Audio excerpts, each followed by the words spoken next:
Meus irmãos, a paz do Senhor. É com satisfação que mais uma vez nós nos dirigimos a você, nos alegramos por você permitir que entremos em seu lar, na sua casa, e mais uma vez nós vamos aprender um pouco mais da palavra de Deus.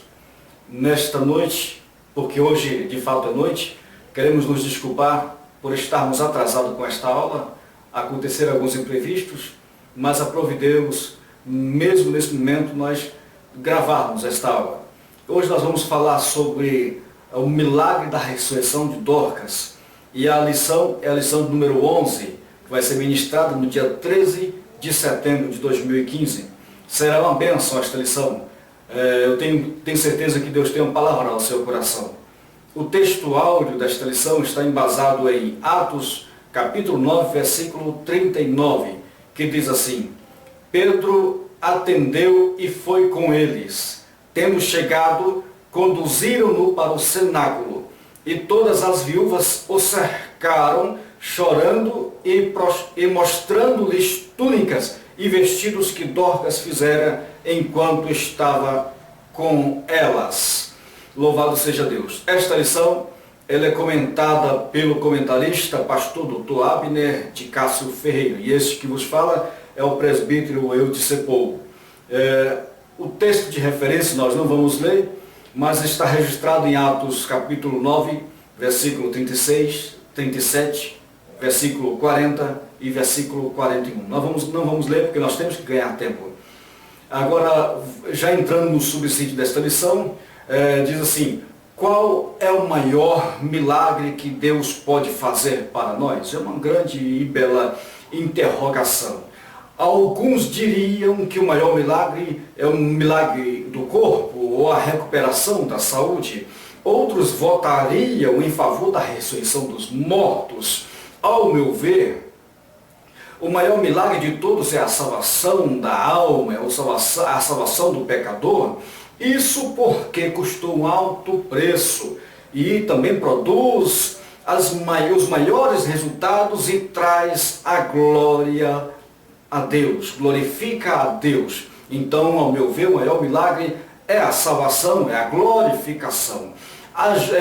Na introdução desta lição nos diz assim: a ajuda prestada a outros mostra que a palavra de Deus está na vida do servo de Deus, ou seja, é a prática da palavra de Deus.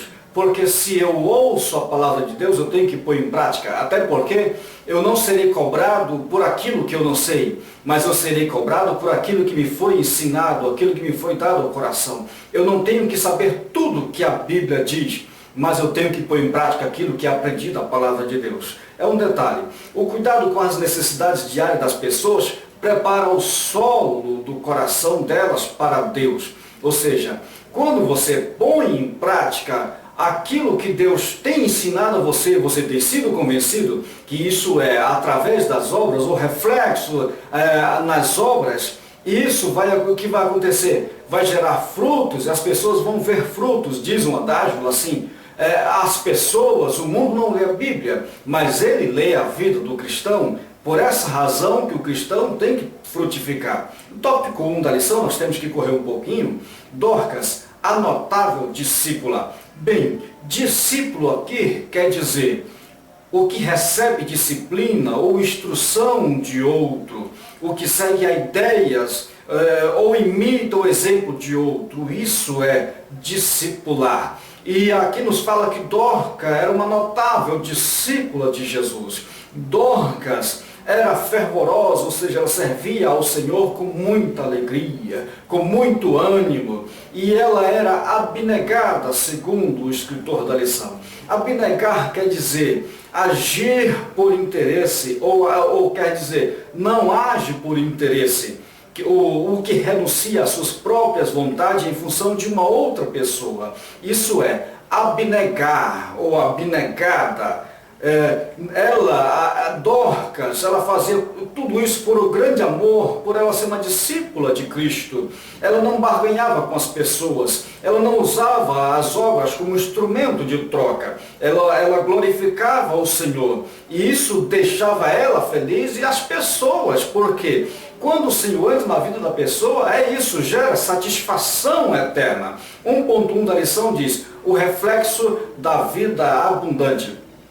Jesus disse em João capítulo 7, versículo 38, nos diz a palavra, aquele que crê em mim, como diz as Escrituras, do seu interior fluirão rios de águas vivas. Isso quer dizer um reflexo, isso é o reflexo da abundante vida que Cristo nos proporciona. Meus queridos irmãos, professores, trago aqui uma observação para que você melhor entenda. Os sacerdotes, no final de cada festa, eles cercavam, rodeavam o altar 7 vezes. E nessas 7 vezes eles cantavam o hino ou o salmo de número 118, versículo 25, que diz assim na linguagem nossa, salva-nos, Senhor, nós imploramos, faz-nos prosperar, Senhor, nós suplicamos. E isto aqui era um reflexo da vida abundante ou do gozo em ter concluído um trabalho prestado ou um trabalho proposto, mas isso aqui era visto por todos viam isso aqui. E Jesus fala bem desta questão, quando você faz de modo ostensivo ou de modo a ser visto, Jesus nos deixa claro que o seu galardão, a sua recompensa, você já teve aqui, você já recebeu aqui. Mas no caso de Dorcas, ela usufruía desta vida abundante, mas ela não demonstrava, as pessoas viam através das obras, mas ela em nenhum momento tocou a trombeta. Dorcas era uma pessoa que procurava sempre elevar o espírito e o ânimo daqueles que o rodeavam. Meus irmãos, quem cercava Dorcas, quem rodeava Dorcas, não eram os ricos, não eram os milionários, eram as pessoas carentes, eram as viúvas, eram os pobres. E Dorcas, ainda em todo esse trabalho voluntário dela, ela tentava elevar ou animar estas pessoas, ou quem sabe mostrar um lado que essa pessoa não estava vendo, e ela fazia isso acontecer. E você imagina a proporção do trabalho de Dorcas.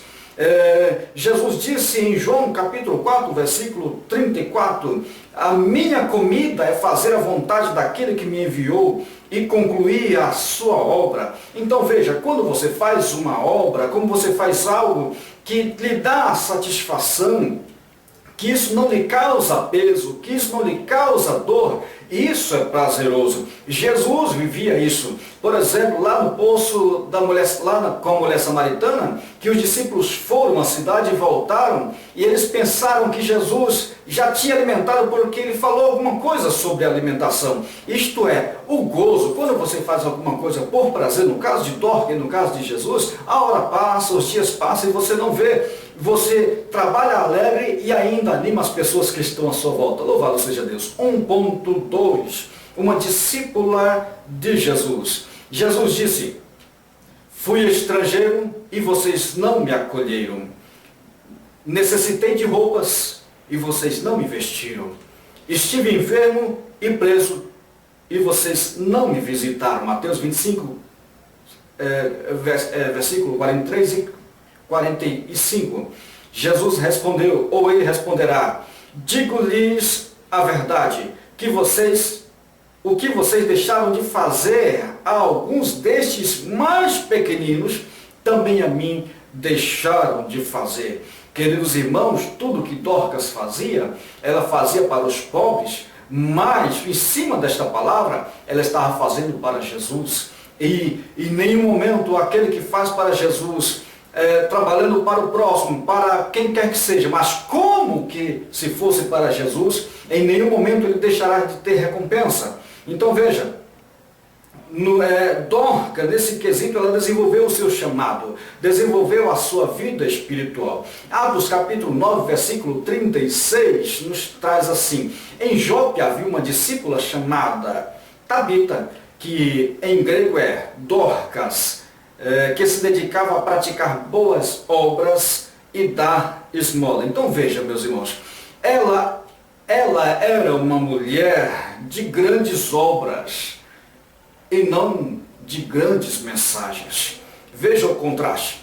Ela não era uma ministrante, quem sabe, do púlpito. Ela não era uma ministrante conferencista internacional, nacional ou estadual, interestadual, regional. Não, ela não tinha essa aptidão, mas ela ministrava uma grande mensagem sem palavra, através das suas obras. Ela não tinha grandes sermões, ela tinha grandes obras. A história de Tabita é semelhante ao testemunho daqueles que trabalham e não são reconhecidos.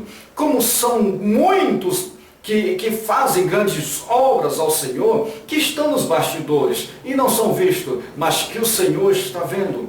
E no momento certo o Senhor vai recompensar. É o tipo de obreiro que trabalha e não é reconhecido. Por isso, às vezes, acaba morrendo. No caso de Tabita, de Dorcas, ela não era conhecida, não era reconhecida. Mas quando ela morre, aí você vê que ela era muitíssimo importante para aquela comunidade. Às vezes o Senhor permite algumas coisas nos acontecer para que Ele venha mudar a nossa história e mudar o rumo da nossa situação. Ela era muitíssimo importante, ela sabia fazer, ela tinha o conhecimento do que faria. E nesta cidade, em Jope, era uma cidade marítima. Ela poderia muito bem ter criado uma empresa de exportação, e ela teria ganhado muito dinheiro com isso. No entanto, ela optou em fazer uma grande obra para o Senhor. E nisso, em Marcos capítulo 8, versículo 34, nos diz: servir a Jesus é ter uma vida diária de negação a si mesmo. Ela abriu mão, quem sabe, de ter fortunas materiais, mas ela acumulou para si tesouro no céu. Louvado seja Deus. Atos capítulo 9, versículo 38, ainda em cima da nossa lição, Lida ficava perto de Jope. E quando os discípulos ouviram falar de Pedro, que Pedro estava em Lida, mandaram-lhes 2 homens dizer que não demorasse a vir. Meus irmãos, aqui nós temos uma lição interessante, nós vamos aplicá-la agora mesmo. Esta cidade, a cidade de Jope, em séculos antes, ela foi a primeira parada do profeta Jonas. Foi também em Jope que Deus constrangeu Pedro a ir à casa de um gentio chamado Cornélio, tudo nesta cidade. Também em Jope, chamada hoje de Java, a atualidade, é uma cidade litorânea em cerca de 15 quilômetros para a cidade de Lida, onde estava. É uma cidade importante no relato bíblico, pois já foi aquela do profeta Jonas, onde ele embarcou quando estava tentando fugir de Deus. Jonas dirigiu-se a Jope na esperança de não precisar pregar aos gentios. Mas foi em Jope que Pedro recebeu seu chamado para pregar aos gentios. Louvado seja Deus. Às vezes o Senhor está redimindo algo e nós não entendemos. O Senhor estava, não sei por que razão, mas o Senhor estava redimindo esta cidade. Esta cidade que já estava marcada com sequelas ruins, com marcas ruins, o Senhor resolve marcar com marcas positivas de redenção. Assim como a mulher ela foi marcada lá em Gênesis com uma marca ruim, aquela que pecou e induziu Adão a pecar. No entanto, lá no Novo Testamento, você percebe o Senhor redimindo a história desta mulher. Quando a mulher chega já de madrugada para visitar Jesus, visitar morto, ela é a primeira a receber notícia para levar a informação aos discípulos. Então, às vezes, o Senhor nos redime e nós não entendemos e às vezes nos reclamamos. É o Senhor mudando a história da gente. Louvado seja Deus. Então, uma vez que Jonas desobedeceu a Deus, o Senhor enviou uma tempestade que causou temor àqueles marinheiros gentios. Mas uma vez que Pedro obedeceu ao Senhor, Deus enviou o vento do Espírito aos gentios, que lhes concedeu uma grande alegria. Que contraste maravilhoso! O Senhor redimindo a história desta cidade. Atos capítulo 9, versículo 41, tomando-a pela mão, ajudou-a a pôr-se de pé. Então, chamando os santos e as viúvas, a apresentou viva. Louvado seja Deus. Como ministro, meus irmãos, nós temos que deixar o Senhor nos usar, porque temos que dar as mãos às pessoas que querem praticar beneficência, aquela que vive e tem prazer de fazer o bem às pessoas. Como ministro, nós necessitamos que chamem ou que incentive os membros da igreja a apresentar Tabita Viva. Mas como é isso, Tabita Viva? Nós vamos ver agora, porque Tabita quer dizer um ministério. Tabita é um ministério que é importantíssimo à igreja. Porque Tabita, ou Dorcas, era aquela que fazia a ação social da igreja. Não tem como nós vermos uma igreja sem a ação social. Então nós precisamos de ministros, de líderes que estejam ressuscitando, que não deixe Tabita morrer, que não deixe Dorcas morrer, porque uma igreja sem esse ministério é uma igreja sem identidade, é uma igreja que não pode dizer que é seguidora de Jesus, porque Tabita é a assistência social. Como eu posso ir orar por alguém? Como é que eu posso visitar alguém e bater nas costas e dizer, oh, Deus abençoe? Como eu posso ser uma igreja cheia de dons, cheia de fé, se Tabita estiver morta, se esse ministério estiver morto? Não tem como. 1.3 deles, vamos correr. Um exemplo de vida. Jesus disse, porque eu vos dei exemplo, para que como eu fiz, façais vós também. Dorcas deu um excelente exemplo de vida. A palavra de Deus afirma que são pessoas pelas quais ou pela qual o mundo não é digno. Segundo Hebreus 11:38. São pessoas como essas que quando partem, quando morrem, causa grande pesar. E alguém questiona por que o Senhor sempre leva as pessoas boas. E aqui nos diz, homens ou mulheres pelas quais o mundo não é digno. 2 da lição, Dorcas, o exemplo de fé e obras. O cristão não pode viver uma vida de fachada, uma vida de aparência, uma vida de falsidade, uma vida para que as pessoas vejam. Porque se assim agimos, nós estamos perdendo o nosso tempo. Porque Deus não vê a aparência. Deus vê o coração, Deus vê mais além. É preciso entender que o exercício da fé deve ser demonstrado com obras genuínas, obras verdadeiras, obras com intenção verdadeira, com propósito verdadeiro, não por concorrência, não por competição, porque se assim agirmos, já recebemos o galardão aqui na terra. A irmã Dorcas nos deixou uma excelente lição, uma vida de fé cheia de boas obras. E Tiago nos exorta com palavras bonitas. Tito no capítulo 2, versículo 14, ele diz, ele se entregou por nós a fim de nos remir de toda maldade e purificar para si mesmo um povo particularmente seu, dedicado a praticar as boas obras. Nós somos chamados para seguir a Cristo e ele diz, eu vos dei exemplo. Nós só temos que seguir como discípulos. 2.1 da lição, a prática de boas ações. Marcos capítulo 12, versículo 30 e 31 diz assim, amarás, pois, o Senhor teu Deus de todo o teu coração, de toda a tua alma e de todo o teu entendimento e de todas as tuas forças. Este é o primeiro mandamento.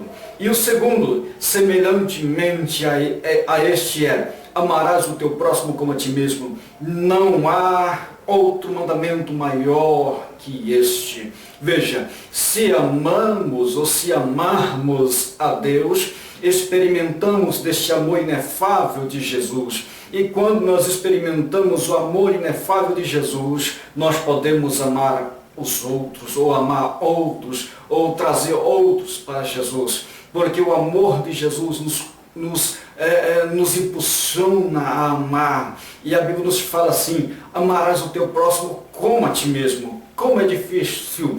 Imagina você amar o próximo como a ti mesmo. Porque se você sempre olhar por essa ótica, você vai sempre oferecer o melhor para o teu próximo. Porque você não vai querer algo comum, algo simples, ou algo que você vai te trazer tristeza, desânimo. Se você olhar por esta ótica, você vai amar ainda mais o teu irmão. Não vivemos em função de regras, mas sim de relacionamentos pessoais, interpessoais e ainda intrapessoal. Então, queridos irmãos, a nossa vida é essa. Nós temos que amar, nós temos que viver em comunhão, temos que ter comunhão uns com os outros, assim como a comunhão com Cristo. O escritor da lição ainda nos fala, havia muitas viúvas que não tinham agasalhos e roupas, e Dorcas recolhia os tecidos e fazia belos vestidos e túnicas. Que coisa profunda. Nós podemos trazer algumas lições aqui. As viúvas são pessoas que choram o ministério morto, a saudosa lembrança daquilo que já foi feito. O ministério aqui, elas dependiam de Dorcas, e Dorcas também se realizava com essas viúvas. Então, as viúvas aqui, elas choravam por ministério morto, por um ministério que elas já viam acabar. Elas estavam chorando por maridos que morreram. Elas choravam, mas Dorcas entendia esta dor. Apesar de que a Bíblia não nos fala a situação de Dorcas, a situação conjugal, se ela era jovem, se ela era casada, se ela era idosa. A Bíblia nos fala, não nos fala, mas ela nos traz as lições que Dorcas nos deixou. Viúvas ministeriais lembram apenas das realizações ministeriais, apenas choram daquilo que já se foi, daquilo que já não tem como voltar. São lições que nós podemos praticar, mas uma outra lição mais forte e prática é aquela: vivemos o ministério hoje, olhamos para a frente, porque Cristo é o autor e o consumador da nossa fé. Ele é a razão de avançarmos, Ele é a razão de irmos além. É Jesus de Nazaré. Dorcas, uma mulher virtuosa, uma mulher valorosa, que nos deixou não só teoria, mas nos deixou prática. 2.2 da lição, o desafio da generosidade. O que é generosidade? Generosidade é a virtude daquele que se dispõe a sacrificar os próprios interesses em virtude ou em benefício de outro. Generosidade, sacrificar. Como é difícil, meus irmãos, nós nos sacrificarmos por outro, ou por outros, no caso de Dorcas. Aprendemos com esta passagem bíblica de Dorcas, que ela era uma serva que ajudava financeiramente aos pobres, viúvas, não só viúvas, mas também alguns outros pobres. Mateus 6,33 nos fala assim: busquem, pois, em primeiro lugar o reino de Deus e a sua justiça, e todas estas coisas vos serão acrescentadas. Quando colocamos a justiça de Deus como prioridade, como primeiro plano em nossa vida, Ele cuida de todo o resto, queridos irmãos. Porque a justiça de Deus, primeiramente, é nos suplicar que o reino venha até nós. É viver o reino antecipado. É obter frutos do reino antecipado. É sentir-se no reino antecipadamente. E o Senhor cuida do resto. É triste quando nós desprezamos estas verdades. Quando nós deixamos de ver esta situação, porque o mundo, ele vê exatamente este testemunho que em nós é visto através de Jesus, através do amor de Jesus. 2.3 da lição, o progresso do reino de Deus. O mundo já se esqueceu de muitas coisas que aconteceram, mas ainda hoje se fala do testemunho e das obras de Dorcas. Porque assim, em 1 João capítulo 2, versículo 17, nos diz: o mundo e a sua cobiça passam, mas aquele que faz a vontade de Deus permanece. Você quer deixar legado? Faça a vontade de Deus. Você quer marcar a geração? Faça a vontade de Deus. Você quer ser alguém importante, quer ser lembrado nos seus atos? Faça a vontade de Deus. Porque o mais, tudo vai passar, tudo vai acabar. Veja, Dorcas, meus irmãos, ela não tinha um microfone, ela não tinha um púlpito, ela não tinha um som, ela não tinha nada dessas coisas. O instrumento que ela tinha era uma agulha. E com esta agulha, ela conseguiu marcar gerações inteiras. Imagine o que você pode fazer com o instrumento que Deus tem te confiado. Imagina, porque se essa mulher com uma agulha, ela marcou sua geração, e ainda hoje, no ano de 2015, nós estamos falando de Dorcas. 2015, anos quase que depois, meus irmãos, 2000 anos, quase isso. Imagina a situação. Quer marcar sua geração? Faça a vontade de Deus. Ainda, Gálatas capítulo 6, versículo 10. Portanto, enquanto temos oportunidade, façamos o bem a todos, especialmente aos domésticos da fé. Dorcas fazia o bem a todos, mas ela obedecia essa passagem, porque essas pessoas, elas conheciam a Deus, e essas pessoas foi que lembraram de Deus, buscaram o profeta de Deus, o apóstolo, para que mudasse a situação. Então, ao fazermos o bem a todos, devemos dar prioridade à família, aos domésticos da fé, à comunhão dos que creem. Não é panelinha, não se fala de panelinha, não estamos falando de panelinha, porque se isso acontecer, estaremos errando o alvo. Mas fala-se de prioridade, porque se nós não temos meta, se nós não temos prioridade, para onde iremos? Desorganizado.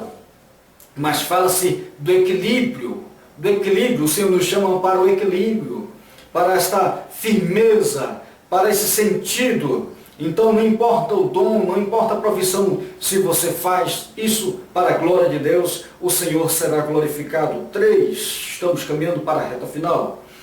3, Dorcas, a mulher ressuscitada. Aqui nós vamos aprender uma lição profunda.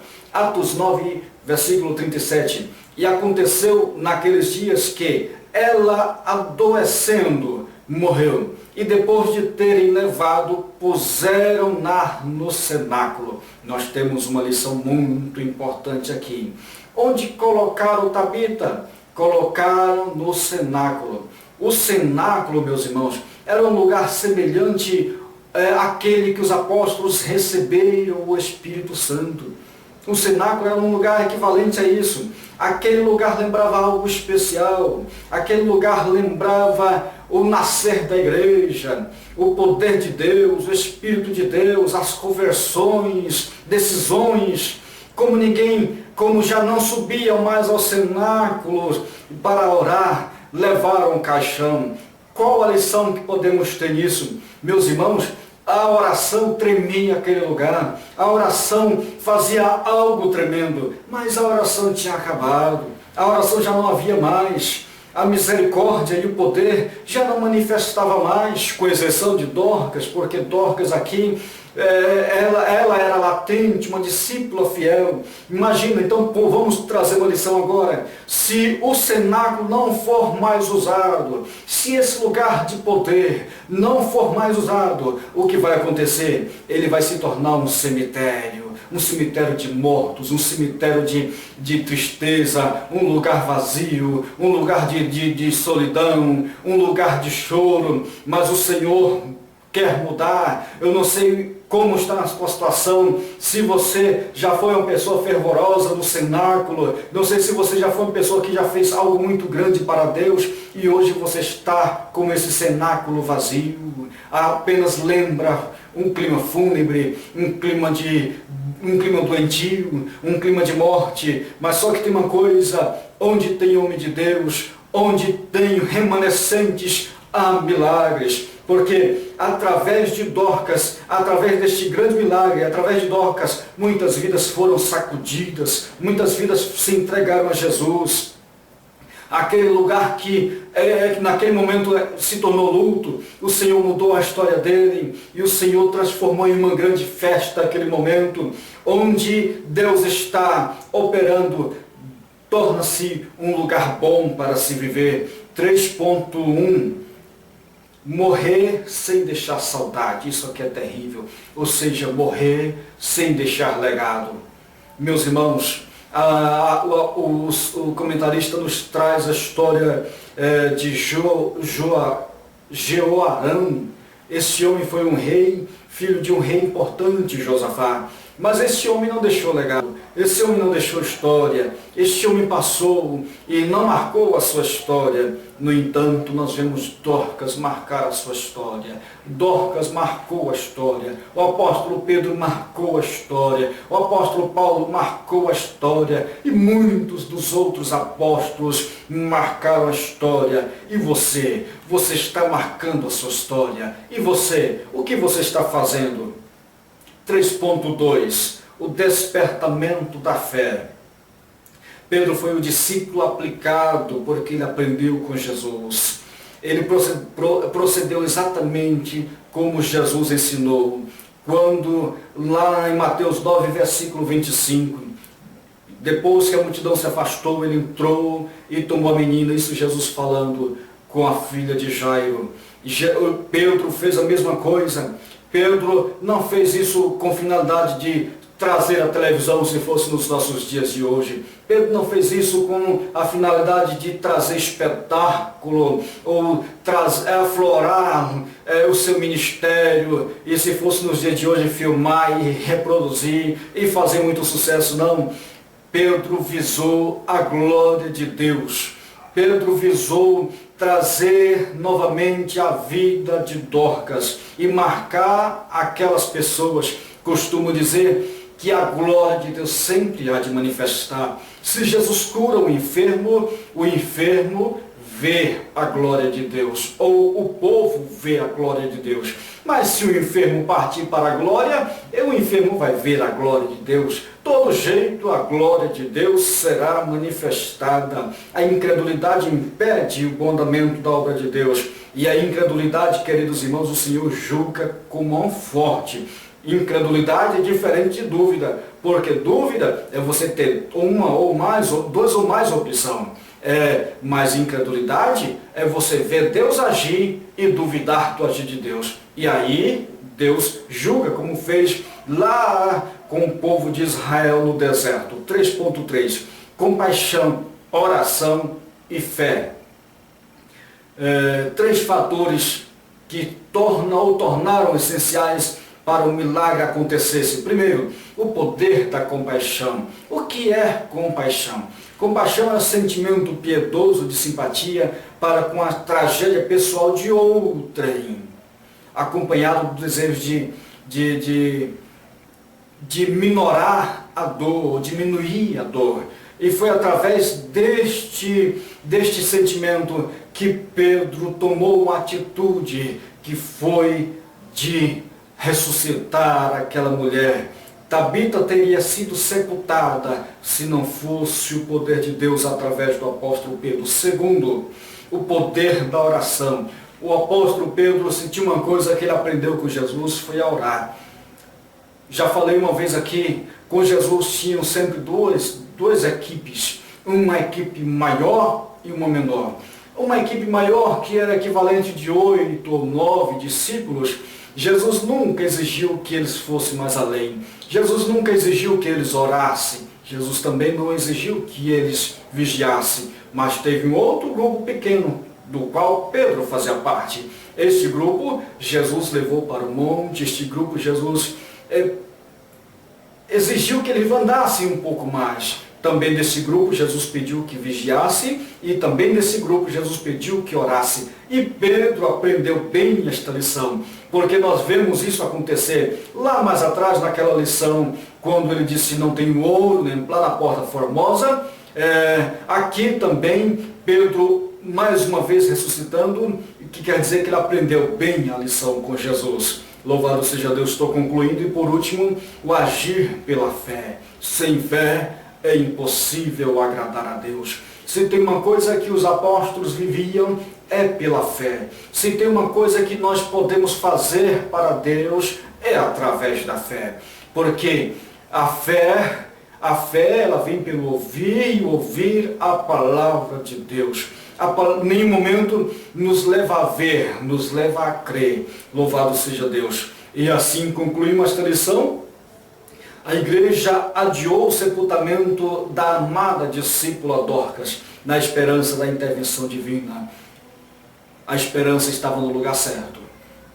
E na hora certa, o Senhor interviu com a esperança verdadeira.